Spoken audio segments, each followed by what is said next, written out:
So let's have a look at some ways we can improve playing together. This is a round with Jim and Ben and I, and this is the very beginning. We were chased down by some guys in cars. You can see Ben and Jim blew that one up pretty good, but his buddy's still out there and takes Jim out. Ben is able to blow up that other car. I get a well-timed headshot to steal the kill from Ben here. But that's the good part of this round, and the fun part. It doesn't really matter so much now low mistakes were made. So later in the same round, you can see we're down to 17 alive. Ben and Jim and I are in this same building. They're in different areas of the building, and we're taking up tactical positions where someone, namely me in this instance, is able to get a side shot through the window. That's because we're not all together, but Ben and Jim are still shooting at that area. Generally, that means that they're not able to see when there's a third person or a fourth person flanking them. And there I can get the shot. You see Ben is littering the place with grenades. I'm doing the same thing, but Ben's able to kill the rest of the squad here.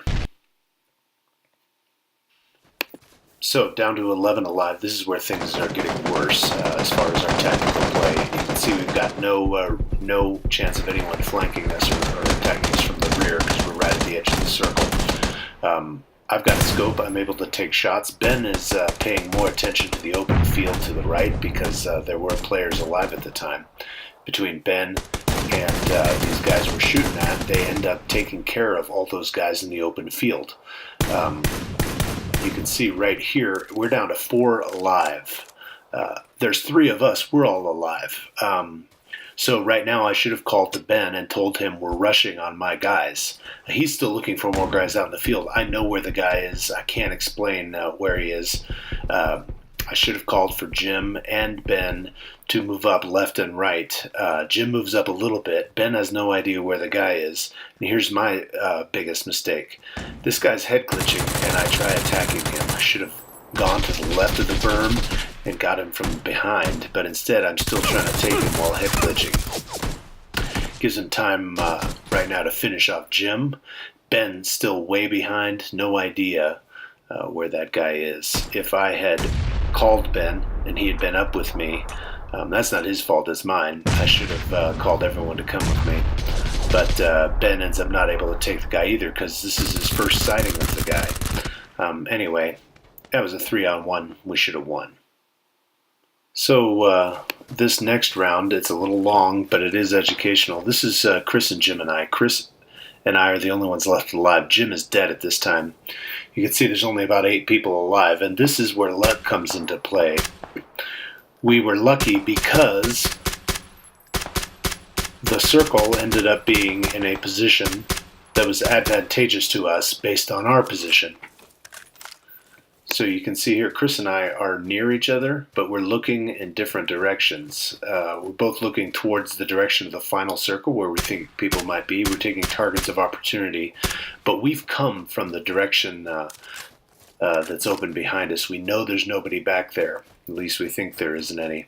Chris has moved up to take position towards the final circle, and there's no point for us to be right next to each other, so I'm using this berm for cover, and I'm moving further up so that we can get 90-degree angles on these people. Now, knowing we both have to make it into the final circle before it closes, you can see there's times right here is one. I think this is an opportunity to juice up with some soda, but I hear Chris firing, and I blow that off because I think he might need support. He's getting a couple guys. At least he's pinning them back, and I know roughly where he is because I've just looked, and I've got the blue wall next to me, so I know nobody's going to come from that direction. I know they have to be in this direction. We end up moving just by accident, but it ends up being critical. We're at 90-degree angles to where our enemy is, so that way they can't possibly shoot at both of us at the same time, and if they're focused on one, that means the other's free to take care of business. We're also in an advantageous position because the circle ends up being the high ground, and we're on the part of the circle that is high. So while we have empty space behind us, we know we're safe from behind. They have to come up the hill and expose themselves. I see Chris taking shots. So here I am at 90 degrees. That guy doesn't know I'm there.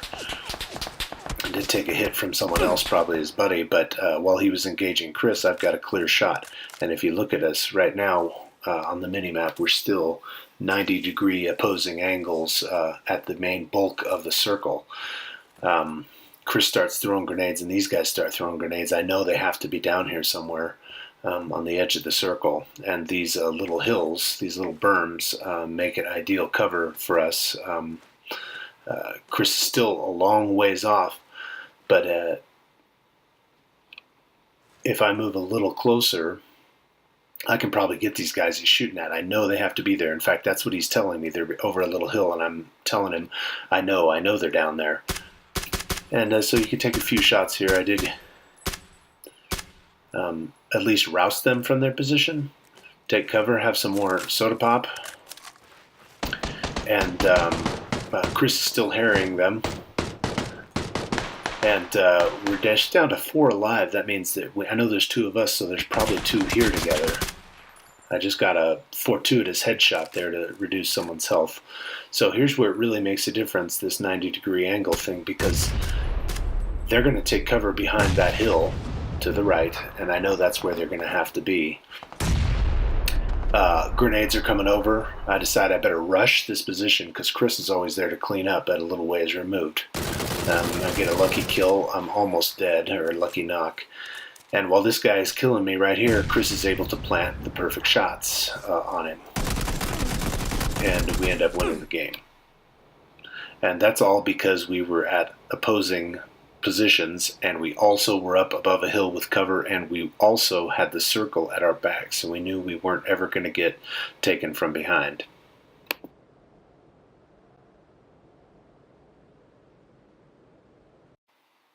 So this last bit is amusing and sad because it appears that we can't learn anything from our own mistakes. We were pinned down by these guys in a building, and we're now rushing their position because we have to, because of the circle.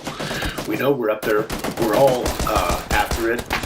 We all end up taking down this whole squad all at once. It's a glorious squad wipe. Well, we have hardly any good ammo. I don't even have a helmet at this point. Everybody's taking care of all the targets. Everything's getting cleaned up.